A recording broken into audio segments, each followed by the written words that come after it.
A key moment happened for me in my life when I was feeling completely overwhelmed with my company and called a friend saying that I have to do this, I have to do that, I have so many things, I'm overwhelmed. And he said, "You don't have to do any of that." I said, "Yes, I do. I have to pay my employees. I have to ship the items that people paid for." And he said, "No, you really don't. You're choosing to do it, but you don't have to do it." He said, "It's really important that you understand this distinction."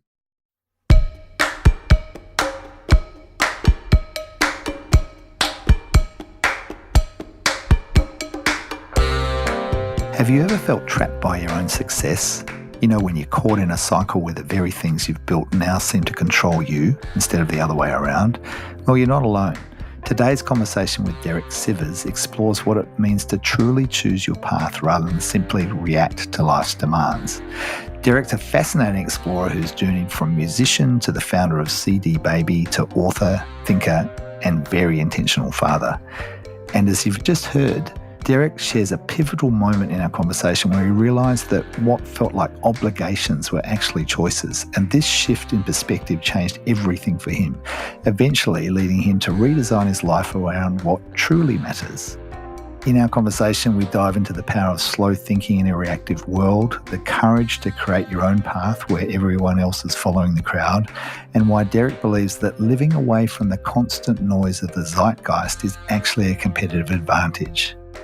Whether you're feeling overwhelmed by responsibilities or simply questioning if there's a better way to live and lead, Derek's refreshing perspective might be just the permission slip you need to reimagine what's possible.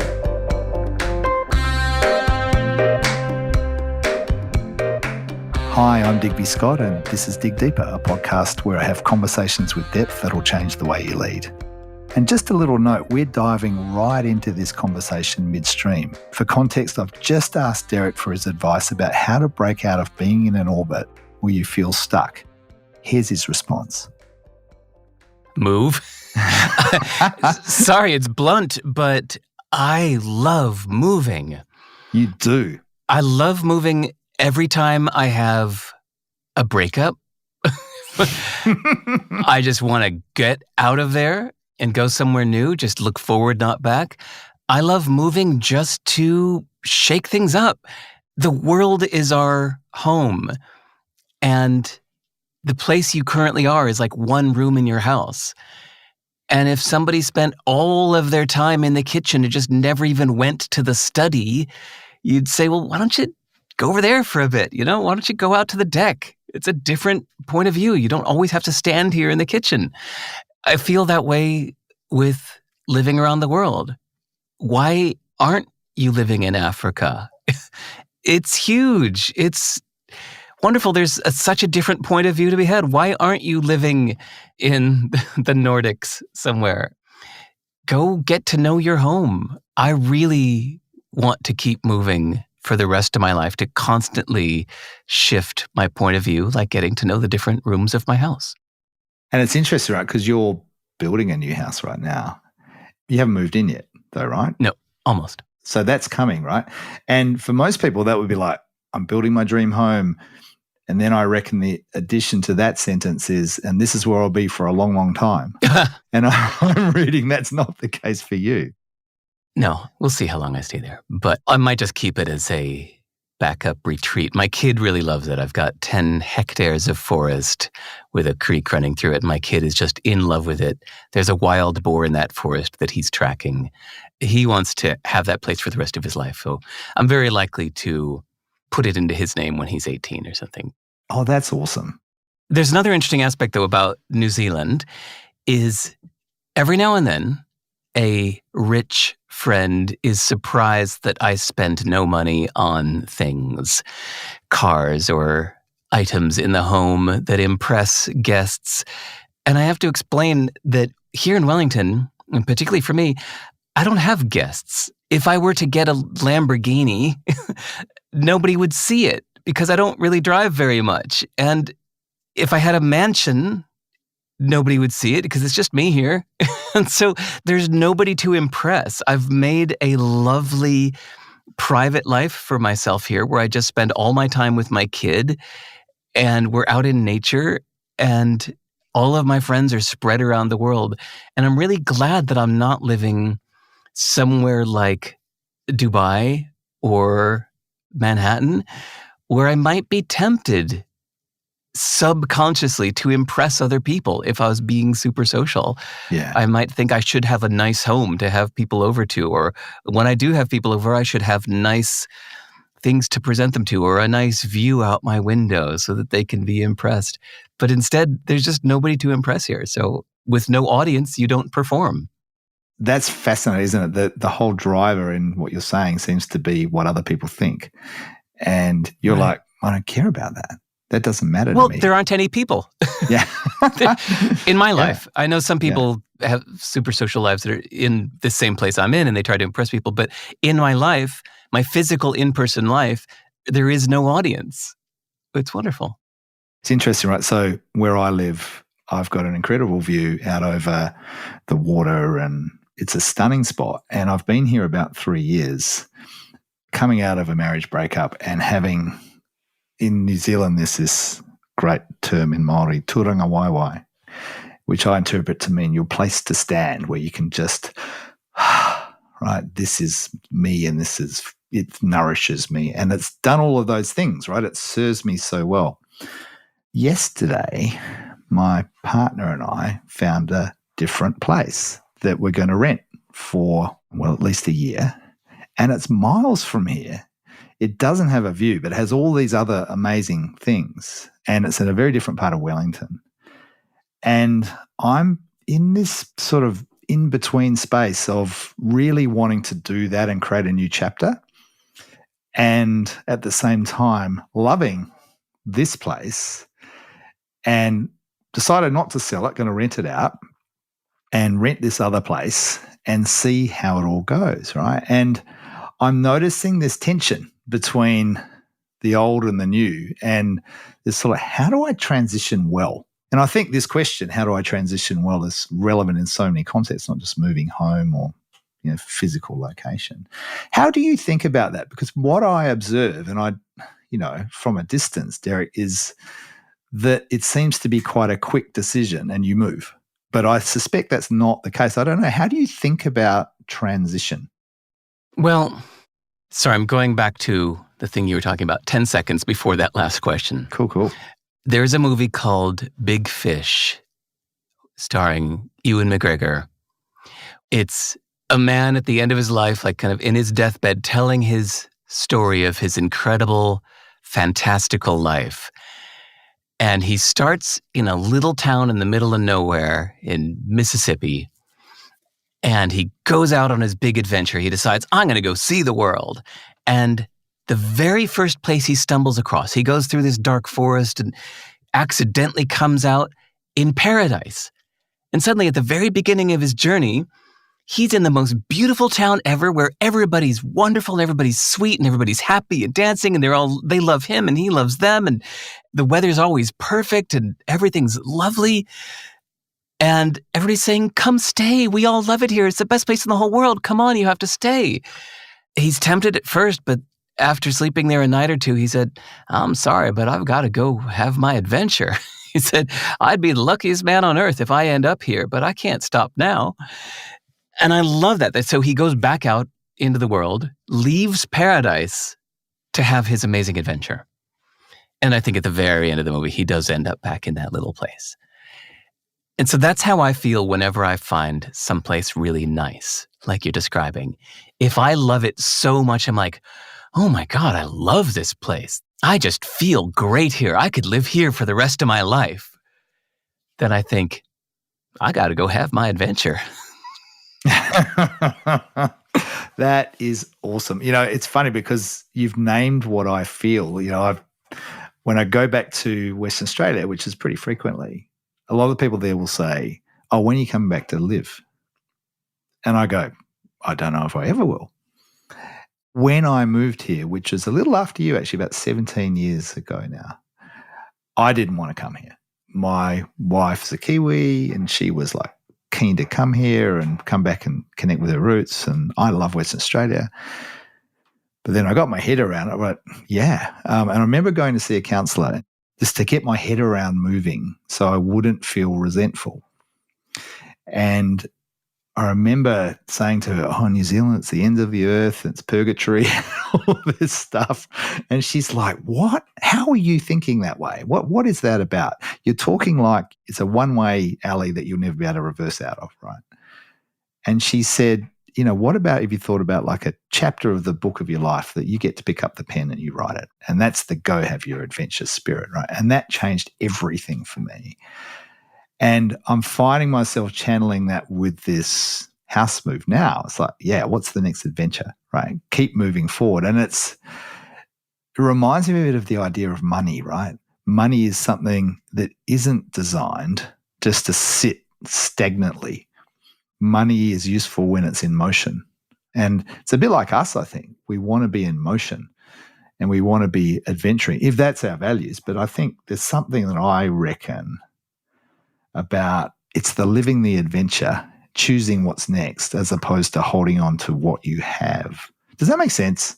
Absolutely. Yeah. And I suspect you're the same. My top value is learning and growing, constantly expanding my understanding of the world, expanding my comfort zone, expanding what I consider home.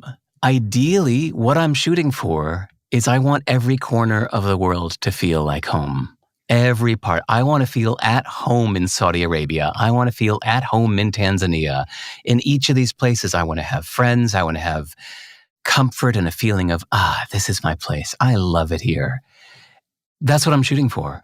In fact, that was the path I was on when I accidentally had a baby and his mother said, I hate moving. I refuse to move. So we're staying here. And I was furious for a couple of years. I felt supremely cheated by the universe that the one thing I wanted, which was to keep moving always, was thwarted by this darling boy that is my top priority. So instead, after a couple years, I just decided, all right, I'm taking a short little 18-year hiatus from that plan. Once he's 16, 17, 18, doesn't need me around anymore, I'm back on that plan for the rest of my life. I plan to just keep going until every part of the world feels like home. So it's a for now, not a forever, right? Yeah. It changes the perspective. If you think of sitting in a sauna as forever, you'll hate it. If you think of it as for a few minutes, you'll love it. I would not want to live forever treading water in the ocean, but jumping into the ocean for a few minutes and swimming and treading water feels really nice. That's awesome. Yeah, like how do you make it for now? This is great. And for now won't last forever. That's a useful question, right? We don't need to go there. I'm not here to promote the book. You don't have to. You can if you want to. I can promote the book later on, perhaps. But I wanted to shift gears, actually. So I introduced you in part as a slow thinker. I would love you to explain what that means to you and why it matters. Okay, let's keep it in the context of what we've been talking about already. Your instant reaction is a knee-jerk reaction. It is impulse, it's reaction, it's often the unconscious reaction that you've already had stored in there from earlier. It's leftover stuff from the past. But when you take just a second to think, and it can be 5 seconds or 5 minutes, you connect with who you are now instead of just surfacing old stuff. You think of an alternate point of view instead of the first one that came to mind. And it's fun to think instead of just react. So for all these reasons, I find it better to stop and think for a minute instead of having a quick reaction to everything, which then makes me annoying to try to have a debate with. If somebody's on the edge of their seat and frothing at the mouth and wanting to attack me, and they say, yeah, well, what about this? Huh? What about that? And I go, Good point. I'll think about that. Well, yeah, what do you have to say about that? Nothing. I'll think about it. Sometimes people want to fight. They want to debate, but I'm not there to debate. I'm there for my own sake, to think about things. So, and to learn, right? Yeah, those interesting thoughts usually come later. And just listening to the way you responded to that question, there was a lot of gaps between the words. Guess what? What? I've started editing the transcripts of these live interviews. And I've learned that it makes way more sense to collect my thoughts for a few seconds first and then speak, instead of speaking in a bunch of ums and uhs and half-finished sentences and changing course mid-sentence. I've learned to collect my thoughts first to make an easier transcript to edit. Oh, so it's purely selfish. Yes. Actually, it's also trying to get past the first answer for the sake of the audience. That if every time somebody asks me a question, like, tell me about yourself, or how'd you get your start? If I impulsively start spewing out the same answer I always give, it ends up being inconsiderate for somebody that might have heard me speak before. It would be more considerate if I think for a second and think of a different angle to answer that same question with. Let's just meta that. So I asked you, what does slow thinking mean to you? How do you think about that? And then you slowed down, you had lots of gaps, and you seemed to be really considering the answer.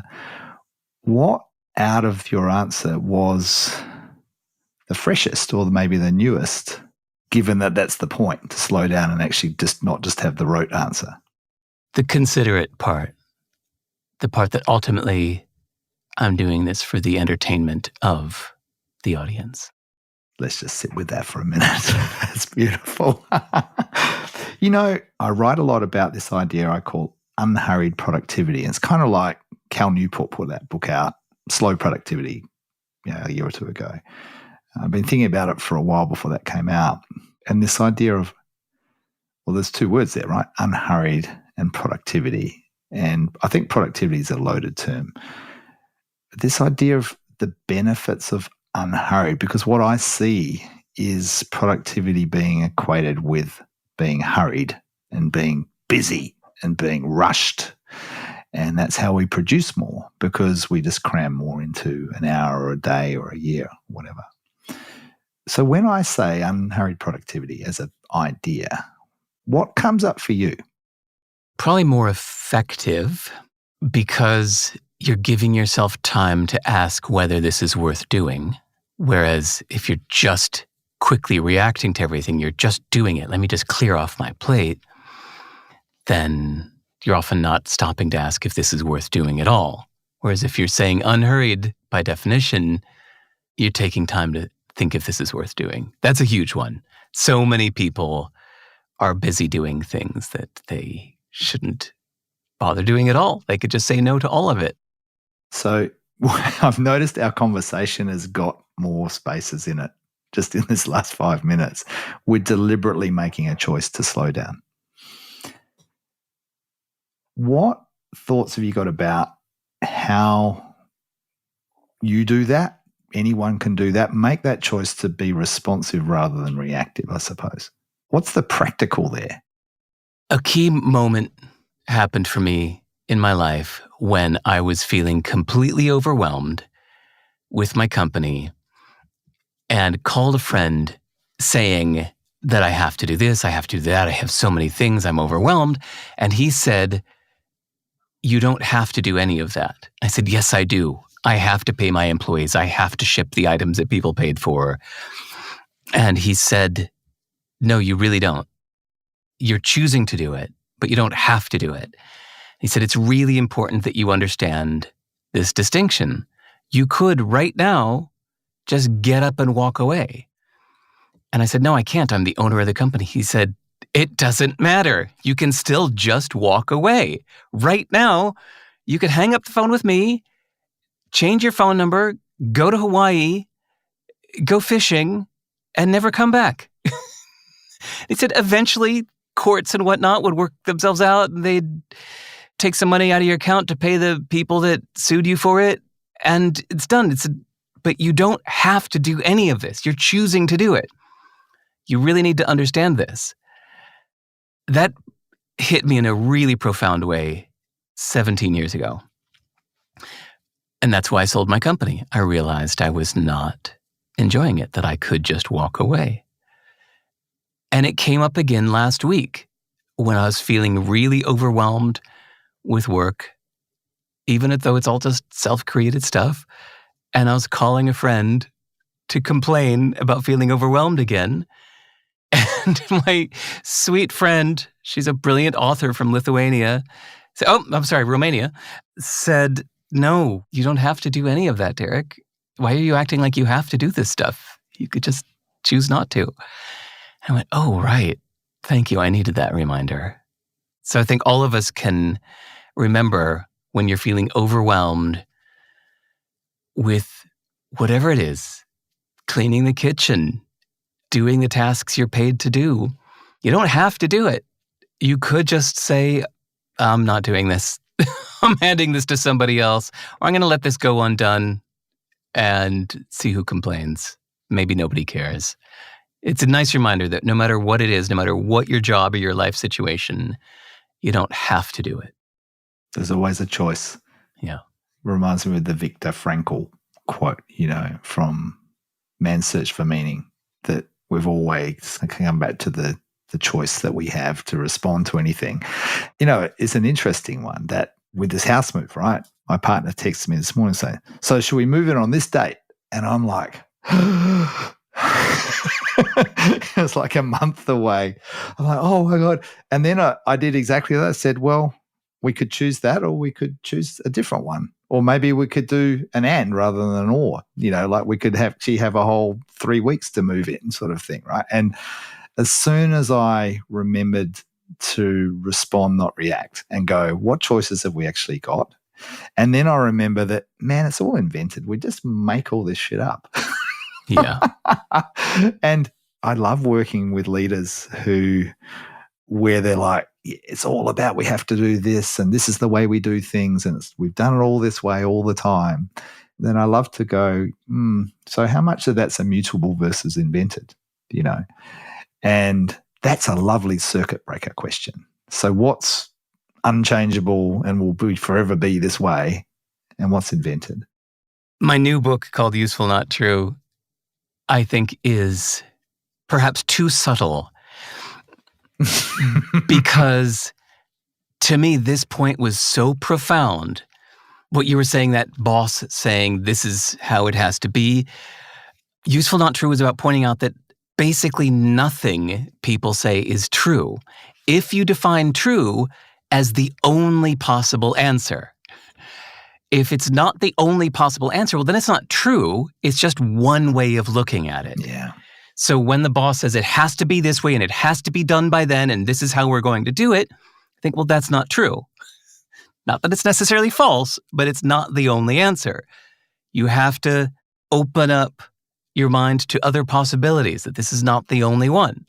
So that can be applied in every aspect of life. It helps so much, even to your own thoughts. Like when you said, what, moving to New Zealand, it's the end of the earth, it's purgatory. That's not true. Yeah. It's only one way of looking at it. Anything you can say, any belief, anything that feels like a social fact to you is just one way of looking at it. That's awesome. Have you heard of the cone in the box exercise? Not at all. I'll see if I can describe it in audio format, right? So if I draw a circle and I'll ask a group, what's this? I did this yesterday with a group. And I say, oh, this is a circle. And then I draw a triangle. So what's this? That's a triangle. And then I'll draw a 3D box. A cube. Cube, that's the word. Thank you. And I'll say this is a box. You can't open it. You don't know what's in it, but you want to find out what's in it. So I'm going to tell you what's in it. There's a cone resting inside the box, in the middle of the box, right? And then I give you a little pin, and you can poke a hole right in the top of the box. And you look in and then you see this shape. Which shape would you see? Would you see, if you're looking down on top of the cone, would you see a circle or a triangle?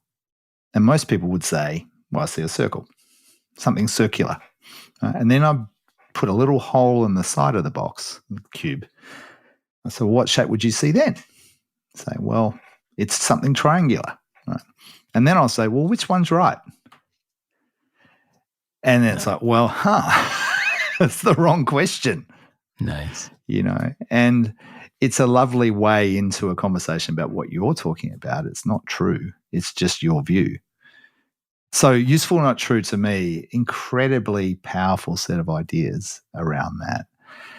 And it makes me wonder about where's an example maybe that, and maybe if you can think of one, that you're bumping up against a truth that you might be holding, because I'm imagining this is an ever learning process, right? It's like, that's another thing I thought was true, but maybe it's not. I'm wondering if there's something that you're living or experiencing now around that.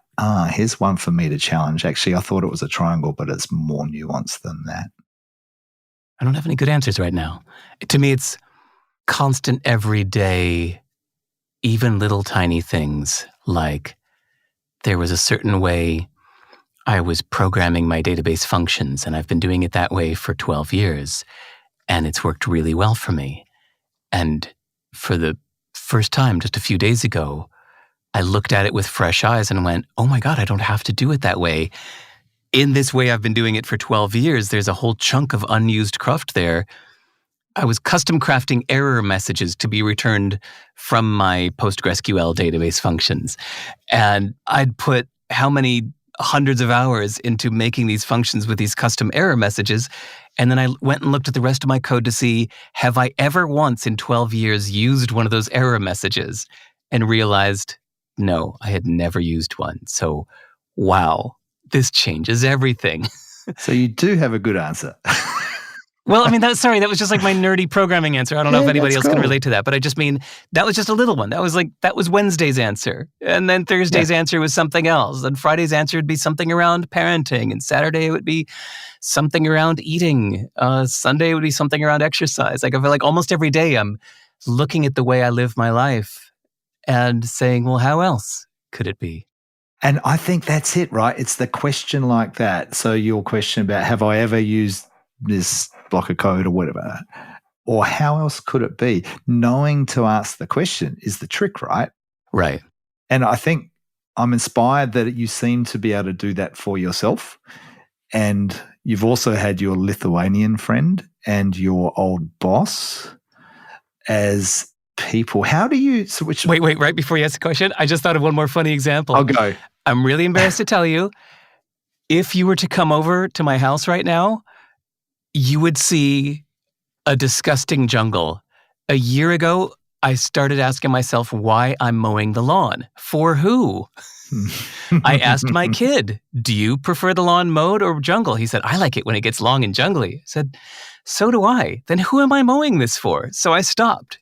And now my yard here is just completely overgrown, like some really sad, scary jungle that you'd expect a deranged person to be living here. I think they call it rewilding. Yeah, that's making it sound nice. But the point is realizing, like those error messages, who am I doing this for?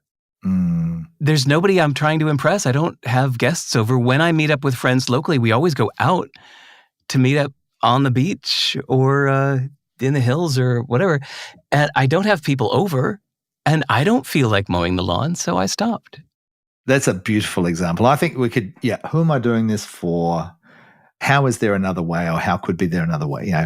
Do I have to do this? All those sorts of questions, right? They're great circuit breaker questions to go, useful, not true, that idea. You've mentioned those couple of people, your friend in Lithuania and your old boss. How do you bring people in? Where do other people play a role for you in that way? And how deliberate are you about that? Very deliberate in who I'm friends with. I have 6 or 7 really dear friends that I talk with all the time. And they're spread around the world, but we talk by phone. And the reason they're my dear friends are because we have great conversations. We both learn something from each other. We have a feeling of safety and trust, so we can speak completely unfiltered and say all the un-PC shit without having to give disclaimers. We get each other. She can say something completely rude and I don't judge her because I get it. And we learn something from each other.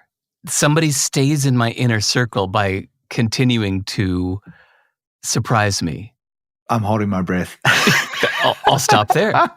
Oh, well, what came up for me was a reflection I had over summer. I went back to Perth, previous trip before this, and I was there for a couple of weeks. And I noticed there was sort of two forms of conversations I was having. There were conversations where it would feel like this beautiful blend of what you've just described. There's some awesome learning going on between two people, me and the other person. And I think that was hallmarked by there was lots of listening and there was lots of really great questions and deep inquiry questions, like, so tell me how you think about that and what's lighting you up at the moment, all these lovely questions. And it would feel really balanced and exploratory. And then there was another set of questions where people would pretty much ask no questions at all, and I would feel like I was just being monologued. And the first type of conversation, I walked away going, I want more of that. I love that. And I'm nourished and I'm growing. And the other type was kind of like, why do I choose to hang out with this person? Where I'm going with that is I think I'm at a bit of an editing stage of who I want to hang out with. And it's not just friends. It feels like it's a broader, what experience of conversations do I want to have with anyone? And I'm curious about your take on, maybe there's your personal experience of how you've come to choose it's a smaller group of friends. Is it something like that? I suspect it is. But also, what do you think causes a person on the other side of that conversation to not do the first version of ask questions? What's going on? And I'm really interested in that. Wait, what do you mean the first version? Oh, so the first version is the two-way learning. Okay. Generic growth, let's take this somewhere together conversation. Whereas the second version is the monologue, let me talk at you about my world. I have a lot of thoughts about this. Awesome. I think a lot about friendships. Because all of my friends are phone friends, except one. I have one local friend in Wellington. And then there's my boy, who's kind of my default best friend. He's the person I talk to most in the whole world. We spend 20 to 30 hours a week just talking and have since he was born. Well, since he could talk. Every other friend is spread around the world, and we call each other and have a very intentional phone call, usually about an hour long or so. And it's the only time that we're talking that week. And it's very deliberate, and you can sense what a good conversation that was because it's so bounded like that. It's a 1 hour conversation. And it feels great or it doesn't. So there are many times when a friend is going through a lot. They're overwhelmed. They're going through a big change. They've got a lot on their mind. They're stressed out, and they just need to vent. They're not feeling super curious. They're not feeling super patient. They're not feeling like a really good listener right now. They're overwhelmed. And in those moments, you just have to be empathetic and patient and just understand in the bigger arc of friendship, okay, he's going through a lot right now. He needs to vent. And it might be for a whole year that this friend of yours really needs to vent and is not a very good listener.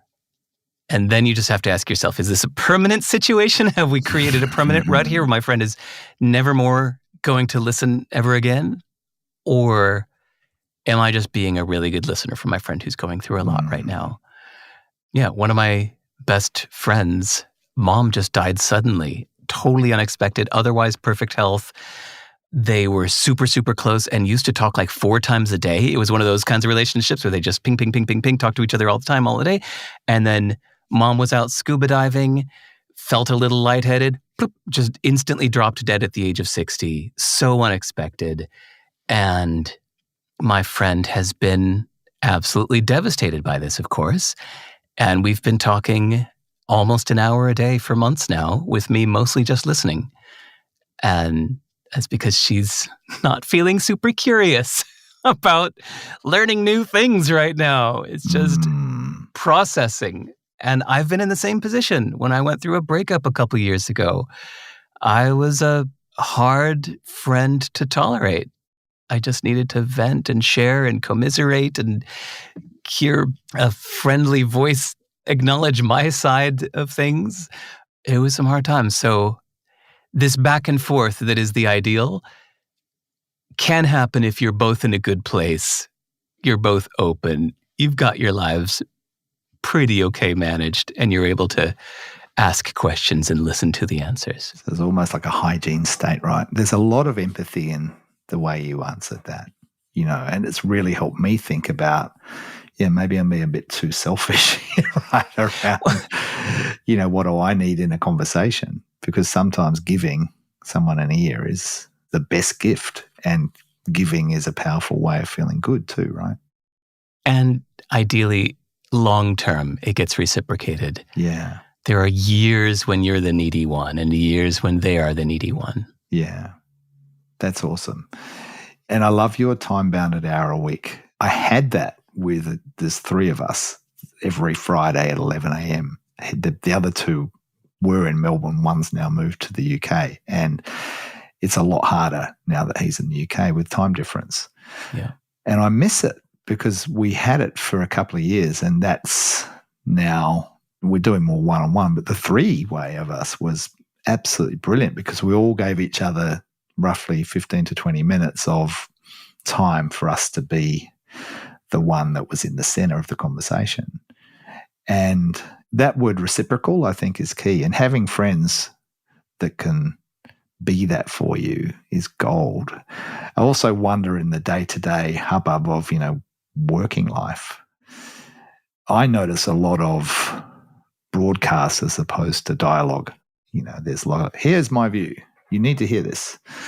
And so that question about what's going on when someone is on broadcast mode, that second version of a conversation. And I wonder about, is it because they're not in good shape personally? Or is it, this is just the way that we operate around here, that my job is to tell you what's going on in here? Have any thoughts about that? I think everyone should journal. Oh, tell us more. There are very few things in life that I think everyone should do. Maybe this is the only one. Everyone should journal.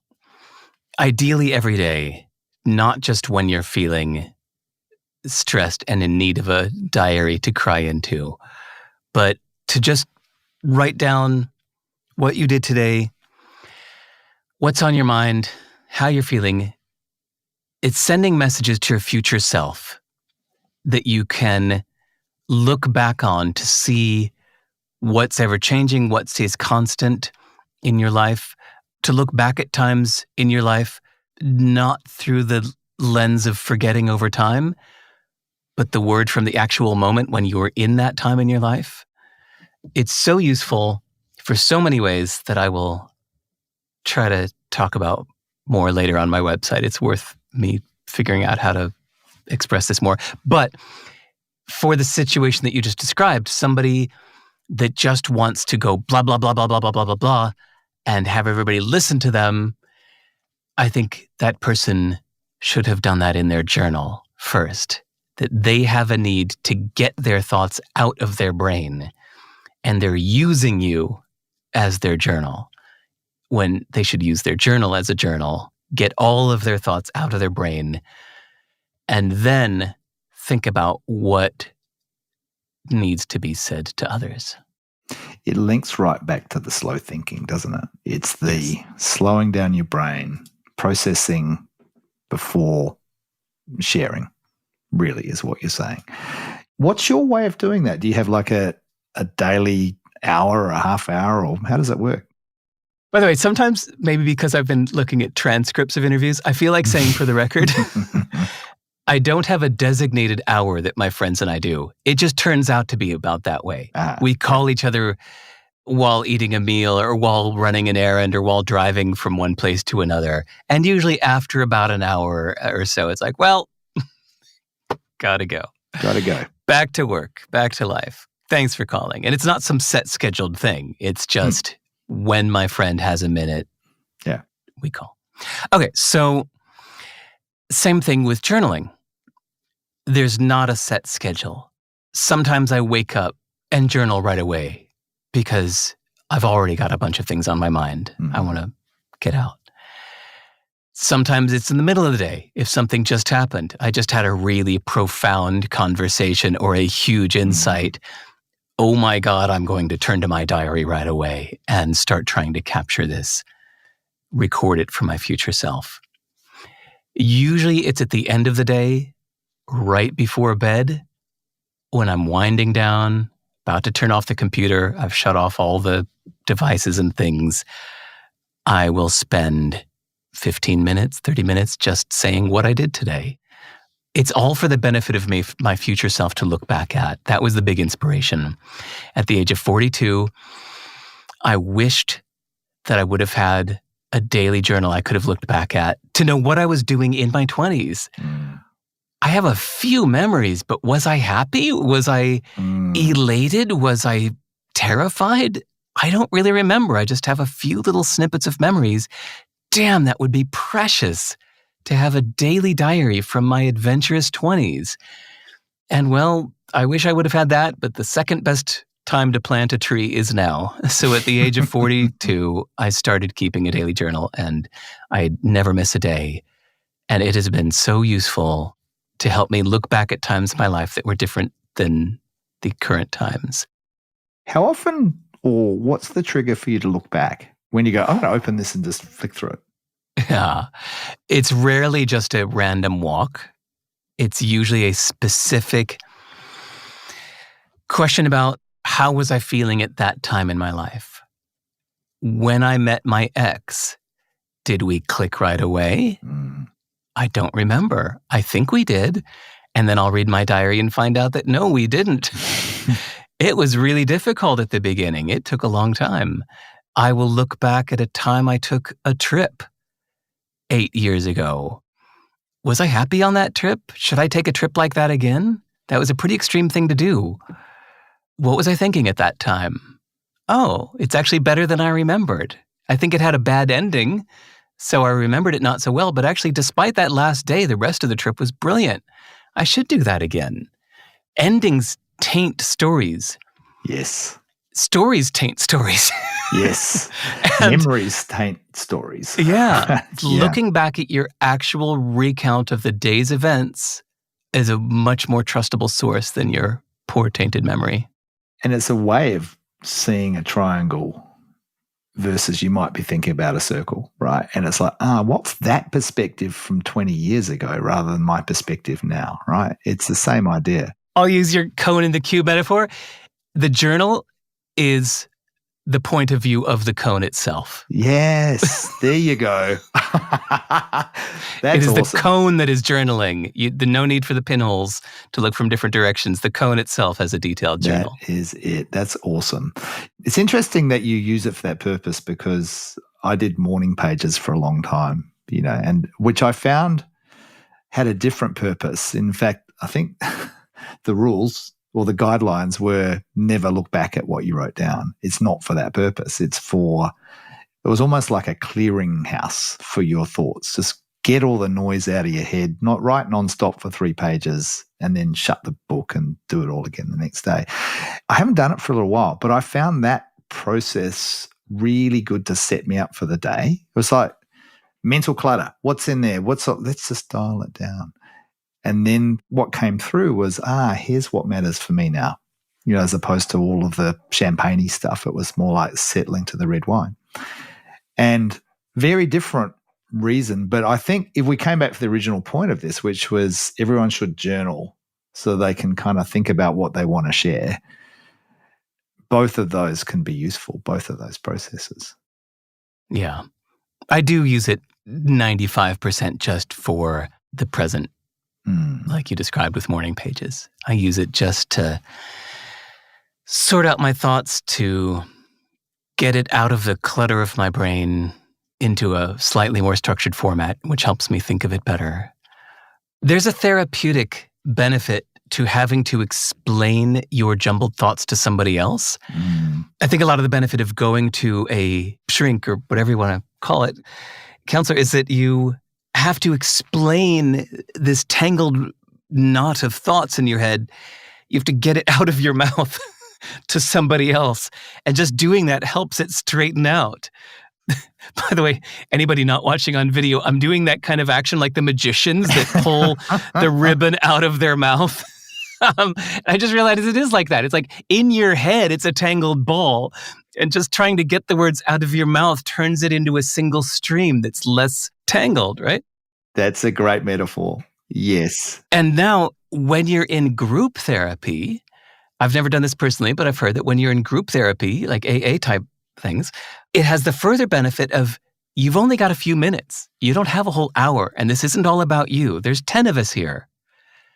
If you want to share something with a group, you've got a few minutes. You need to simplify your situation to explain it to the group in 4 minutes. Yes. And the very act of simplification helps you represent it to yourself in a simpler way, which then helps you feel better about the situation, going, oh, really? It's just that.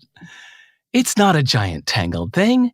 It's as simple as this. Yeah. Now I feel better about it. So writing in the journal is a little bit like that. It takes some effort to write, to pull the tangled mess out of here into here and put it down. It simplifies things. It organizes them. It helps you go, right, I can do this. It's a way of getting to simplicity on the other side of complexity, right? And to work through it. You know, there's a guy, Hal Gregerson, I think he's MIT, and he came up with this technique called question burst, which takes, I think it's like 15 minutes or something. And you work in a group and you have 2 or 3 minutes to explain your problem or your challenge or your thing. And that's it. I think it might even be 2 minutes, right? You have 2 minutes to explain it. And then the group, might be 4 or 5 people, asks only questions for 4 minutes. And you have someone writing down all the questions. And you're not allowed to answer the questions at that time. You just have to listen. 4 minutes of questions, usually about 15 questions can come out, something like that. So there's all these questions.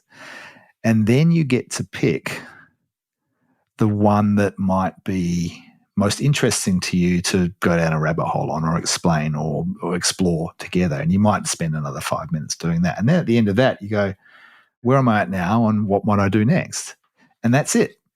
And I've used this a lot in group settings. So it's not really therapy or counseling. It's more of a group problem-solving process. But I reckon it's exactly what you say. It's the first 2 minutes that makes all the difference.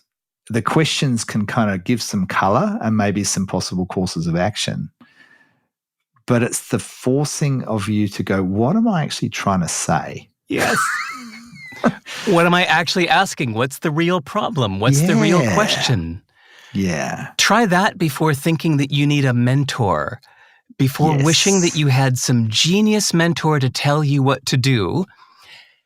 First, succinctly describe your context and your question and what's the actual problem. What is the one thing you don't know that you think somebody else knows? And just formulating that into a succinct explanation of the context and the problem will probably solve the question for you. There you go. That's awesome. What great advice. I've even been using this with the AI LLM tools, ChatGPT, Claude.ai. Sometimes I go to them with a programming problem, but even to ask the question, I say, I've got this database table, and I've got that database table. I need to join these two together. But just to ask the question, I don't give it the entire table with 27 fields and 13 fields here. I simplify it down to the 2 fields I have a question about. And I want to give it an example.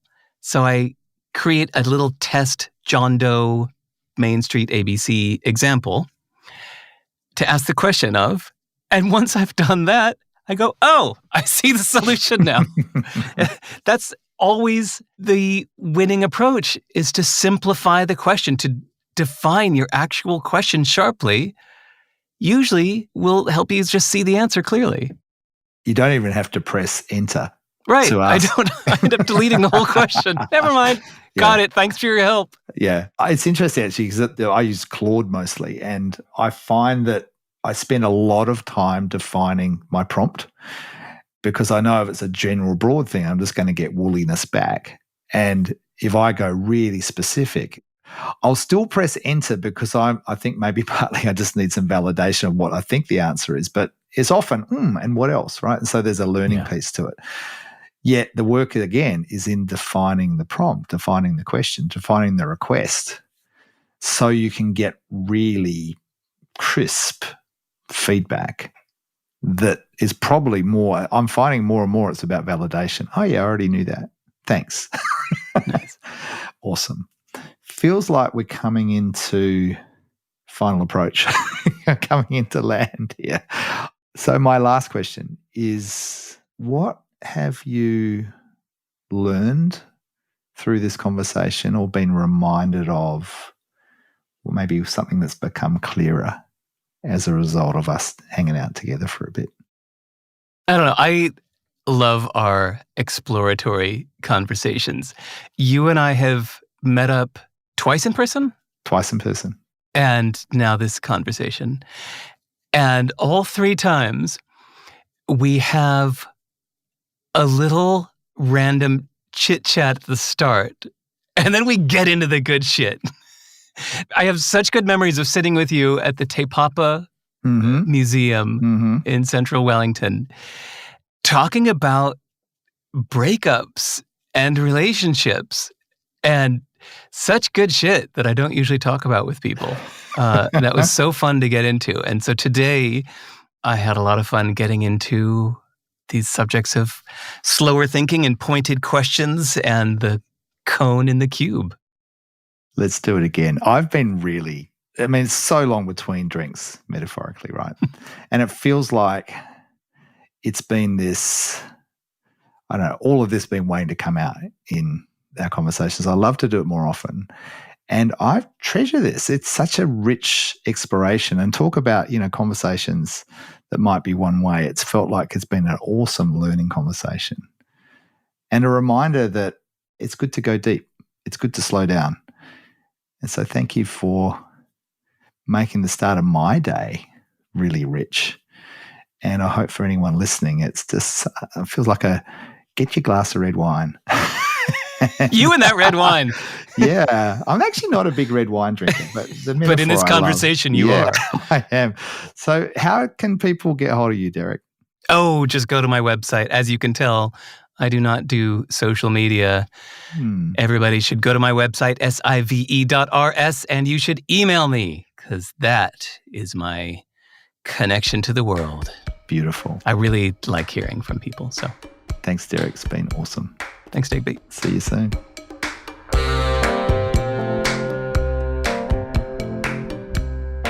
Reflecting on this conversation with Derek, before I press record for this part, I wrote down a bunch of thoughts and I practiced that idea of slowing down and doing some processing. I think that's my big takeaway. This idea of developing the habit of going, what do I want to say or what do I want to ask? And getting that clarity before speaking or sharing. And I think something like that, for me at least, as a more of an extroverted preference where I tend to think as I talk, will be really, really useful. And I think if you're an introverted preference type person, you'll know the value of this. I'm wondering what our conversation has got you thinking, what piqued your interest, what questions came up. Perhaps you could practice that idea of just writing that down and processing and then perhaps sharing it with someone else. There's a couple other episodes that I reckon you might find really helpful if you like this one. Episode 6 with James Miller on creating space, and episode 8 with Suzanne Rosa on challenging the rules that we live by and perhaps questioning our perspectives. They're both really rich episodes that get into that. If you like this and you want to stay connected around it, please follow or subscribe in your podcast app. And if you like some of the ideas I was sharing, then you can subscribe to my weekly newsletter, which is digbyscott.com/subscribe. I try to make it thought-provoking and practical, just ideas around leading people well, making change happen, and living life deliberately. Until next time, this is Dig Deeper. I'm Digby Scott. Go well.